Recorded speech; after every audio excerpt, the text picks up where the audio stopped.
Self-care is anything you do that makes you feel good at any time. Self-care. Isn't that like when women go get their nails done?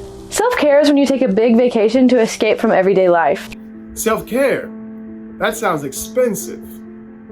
I don't actually have time for self-care right now, but I plan to get that once the semester is over. Self-care is selfish. I always try to put others first. There are a bunch of myths associated with self-care, but those are just myths and not true. There's this underlying belief that self-care is a luxury, or that it's only for certain types of people, or that it's somehow selfish or indulgent.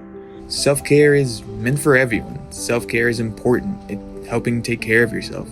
Self-care just means making conscious decisions to better your well-being and wellness. Self-care is something I've got to choose to do every day, not just every now and then when the time allows.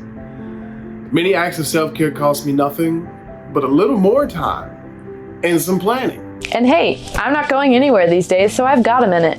Given all the stress, change, and uncertainty that I'm experiencing from this coronavirus stuff, taking care of myself is more important now than ever. What can I do under these circumstances to care for my personal wellness and well-being? Use technology to connect with friends and family. I can limit my consumption of news and social media that stress me out.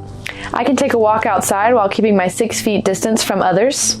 I can photograph nature. I can complete a free at-home workout. I can do yoga, or at least touch my toes and pretend I know how to do it. I can sing in the shower. I can read a book that brings me joy. Paint, draw, sculpt, or color. I can try a new recipe. I can dress for how I want to feel instead of how I actually feel. I can pick one area to clean or reorganize each day. I can complete a jigsaw crossword puzzle. Maybe my grandparents were onto something with those. I can establish and stick to a routine that suits the schedule I want to make for myself. I can play cards and board games. I can garden. I can cut out unnecessary expenses from my budget. Heck, I can probably make a budget. I can update my resume and my LinkedIn profile. I can participate in meditation and prayer.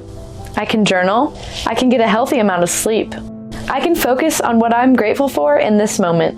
I can fuel my body with nourishing foods. I can volunteer my time and talents in a way that is physically safe for me. I can listen to music and dance, and I can really dance like nobody's watching. I can be my authentic self to the degree that it is safe for me to do so. I can write a card or letter and mail it to someone I care about. I can practice kindness and compassion towards myself and others. I can remind myself that there is no right way to feel right now. I can take advantage of the many online resources being offered by the U of A. Stay safe, everyone, and know that this will end.